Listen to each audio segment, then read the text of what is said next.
Did Cyrus send you to come get me? Aiden still had no clue who this mysterious woman was that he was now following through the front door of Shaw Industries. All he knew for sure was that she had helped him get away from Shane and his men without having to start a bloodbath. Who? Was all the woman said in reply.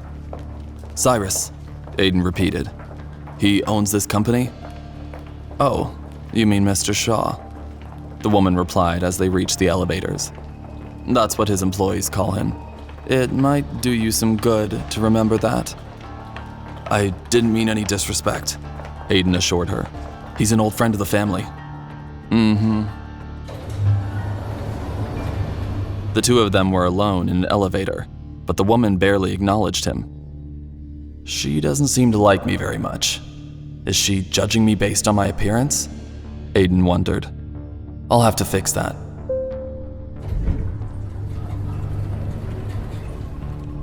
When they reached the top floor, the woman led Aiden to her desk and handed him a document. This is a list of the positions we have open at the moment. What kind of role are you looking for? Aiden looked over the list, but didn't see anything that would be good enough to impress Ava's parents. I'd like something in senior management, Aiden stated firmly. The woman stared at Aiden in disbelief. But we don't have any open senior management positions at the moment. I can't give you a role that's already occupied now, can I? Aiden didn't like the way this woman was speaking to him. After all, Shaw Industries was part of the Tiger Group, and at the end of the day, that meant it was his company. I have to keep my identity secret for now, but that doesn't mean I'm going to let this snooty secretary boss me around. What's your name? Aiden replied. Rachel. Listen, Rachel. You asked me what kind of role I wanted, and I told you. Now you can either talk to Cyrus and find something suitable for me, or I'll do it myself. What's it going to be? Rachel squinted her eyes and sized Aiden up, as if deciding whether or not he was someone to take orders from. I'll speak to Mr. Shaw as soon as he gets in. Aiden smiled. Good choice. I look forward to hearing from you. Rachel suddenly remembered the envelope sitting on her desk. Oh, by the way, Mr. Shaw left something for you. She handed it to Aiden.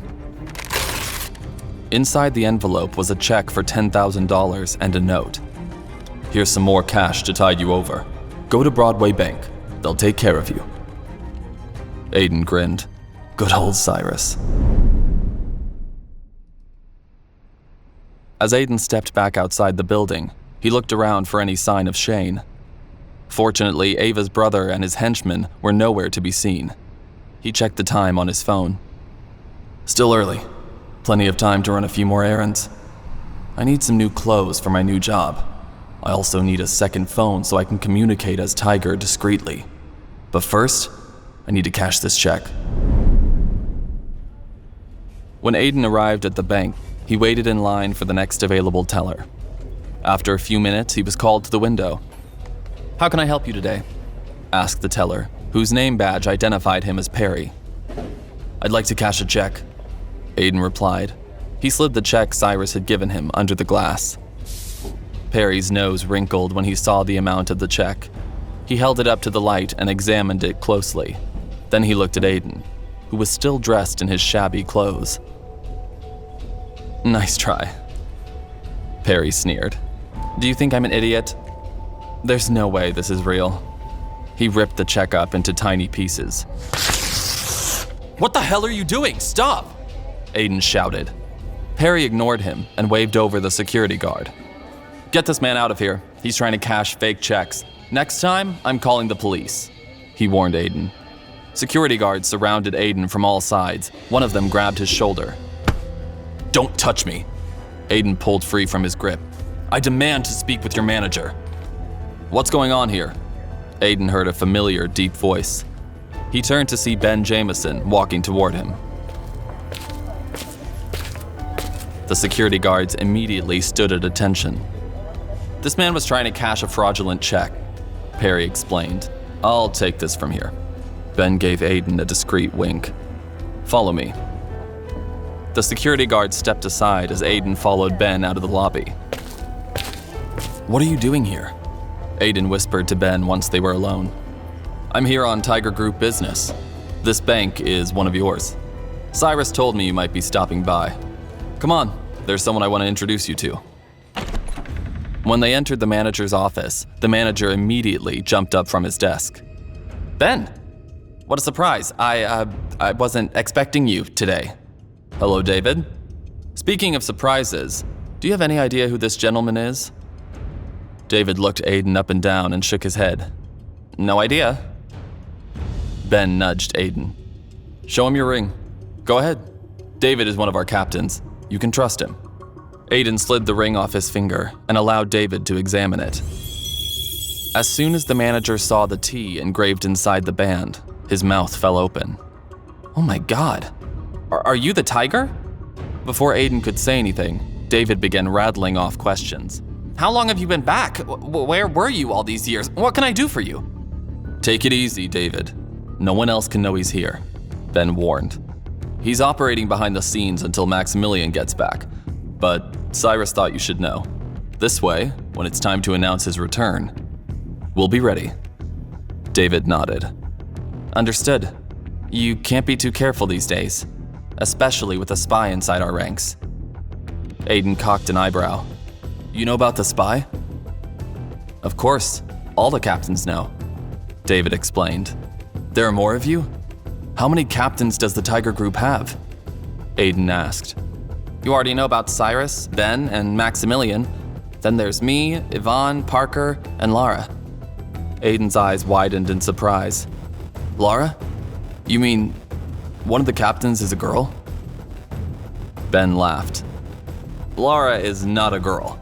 She's more like a force of nature. There's not a single man in the Tiger Group who could defeat her. Be careful with that one.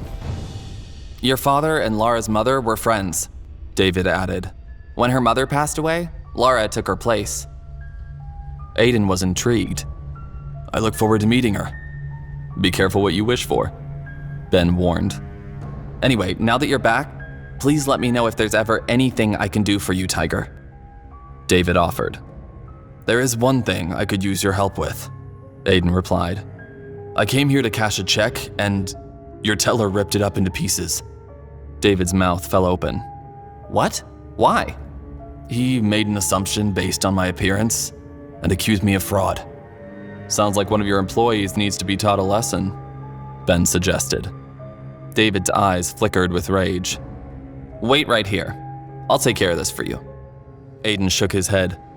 Actually, I'd like to see the look on his face when you talk to him, if you don't mind. Of course not.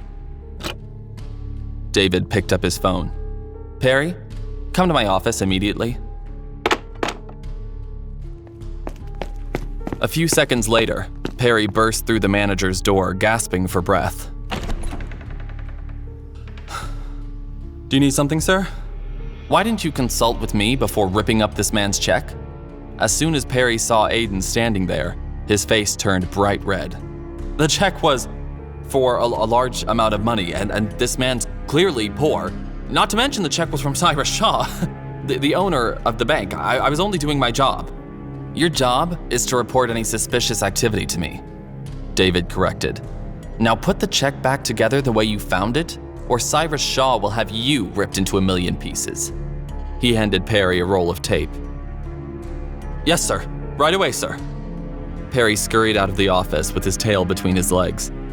A few minutes later, he returned with the patched up check and handed it to David. Don't hand it to me, hand it to him. David nodded to Aiden. Perry bowed slightly as he handed Aiden the check. My apologies, sir. Now get out. You're fired. David pointed to the door. But, sir, next time, be more careful before you make assumptions about people. You never know who you're going to piss off, Aiden warned. Once Perry was gone, Ben turned to Aiden. After you cash this check, how would you like to go car shopping? The check is only for $10,000. That's not enough to buy a car. Don't worry, I've already taken care of it for you. When you're done here, go to this address. Ben handed Aiden a business card with an address for World Motors. Wow. Thanks, Ben. Ben chuckled. Don't mention it. Besides, once you take over the Tiger Group from Maximilian, you can pay me back. Meanwhile, on the other side of Chicago, Dominic Grayson was lounging by a pool wearing nothing but a Speedo, dark sunglasses, and a gold chain around his neck. 2 girls in string bikinis flanked him on either side. As he took a sip of his whiskey, one of his men came running out of the house.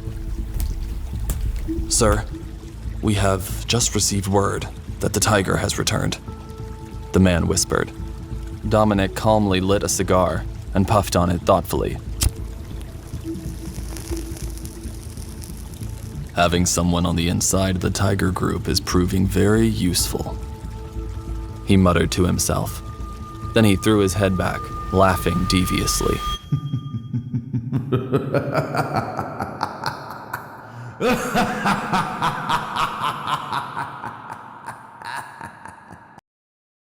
To listen to the full audio series, install the Pocket FM app now.